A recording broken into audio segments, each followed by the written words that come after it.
కాకినాడలో అధికార విపక్షాల మధ్య మాటల తూటాలు పేలుతున్నాయి. వెంకటేశ్వర స్వామి ఆలయం సాక్షిగా రచ్చ మొదలైంది. ఎమ్మెల్యే తనను కులం పేరుతో అవమానించారని ఆరోపిస్తున్నారు మాజీ ఎమ్మెల్యే కొండబాబు. అయితే ఆ ఆరోపణలని ఖండిస్తున్నారు ఎమ్మెల్యే ద్వారంపూడి. మరోవైపు తమ కులాన్ని దూషించినందుకు ద్వారంపూడి క్షమాపణ చెప్పాల్సిందేనని డిమాండ్ చేస్తున్నారు యానా మాజీ మంత్రి మల్లాడి. కాకినాడలో గత వారంలో వెంకటేశ్వర స్వామి ఆలయ ప్రారంభోత్సవంలో పాల్గొన్నారు ఎమ్మెల్యే ద్వారంపూడి చంద్రశేఖర్ రెడ్డి. తన సొంత నిధులు 4 కోట్ల రూపాయలతో ఆలయాలను నిర్మించినట్టు తెలిపారు ఆయన.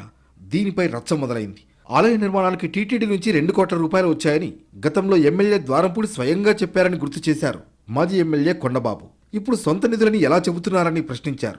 టీటీడీ ఇచ్చిన నిధులను ఏం చేశారో చెప్పాలని డిమాండ్ చేశారు ఆయన. టీటీడీ నిధులతో కట్టి ఈ గుడి నేను కట్టానని చెప్పుకుంటున్నానంట.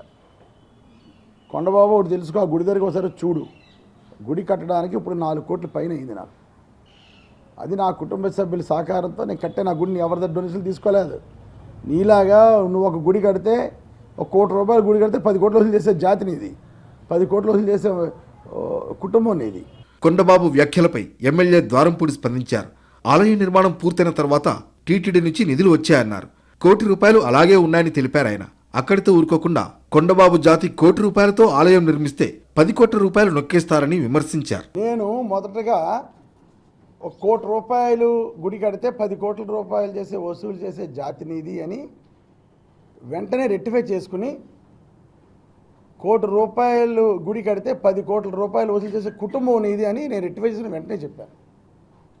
దాన్ని ఎలక్షన్లు వస్తున్నాయి కదా, ఈ మీడియా ప్రభావంతో, సోషల్ మీడియా ప్రభావంతో దాన్ని కట్ చేసి ఎడిట్ చేసి వాళ్ళ జాతిని నేనేదో అనేసానని చెప్పేసి ఈరోజు తను రాజకీయం చేయడం జరుగుతుంది. ద్వారంపూడి వ్యాఖ్యలు వివాదానికి దారితీశాయి. మత్స్యకారుల్ని ద్వారంపూడి అవమానించారని మండిపడుతున్నారు టీడీపీ నేతలు. తమ కులాన్ని అవమానించిన ద్వారంపూడి క్షమాపణ చెప్పాలని డిమాండ్ చేశారు కొండబాబు. ఈ వ్యవహారంలో యానా మాజీ మంత్రి మల్లాడి కృష్ణారావు కూడా ఎంటర్ అయ్యారు. మీ రాజకీయాల కోసం మా సామాజిక వర్గాన్ని కించపరిస్తే ఊరుకునేది లేదన్నారు. అవసరమైతే కాకినాడకు వచ్చి నిరసన ప్రదర్శన నిర్వహిస్తామంటూ వార్నింగ్ ఇచ్చారు మల్లాడి. వివాదం పెద్దది కావడంతో డ్యామేజ్ కంట్రోల్ ప్రారంభించారు ఎమ్మెల్యే ద్వారంపూడి. కొండబాబు కుటుంబం గురించి చెప్పే ప్రయత్నమే తప్ప తనకు మత్స్యకారులంటే చాలా గౌరవం అంటూ వివరణిస్తున్నారు. కాకినాడలో కొండబాబు వల్ల మత్స్యకారులకు ఎలాంటి ప్రయోజనం జరగలేదని చెబుతున్నారు ద్వారంపూడి. ద్వారంపూడి వ్యాఖ్యలను నిరసిస్తూ ఆందోళనకు సిద్ధమవుతున్నారు టీడీపీ నేతలు.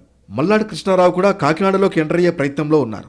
మున్ముందు ఈ వ్యవహారం ఏ మలుపులు తిరుగుతుందో చూడాలి.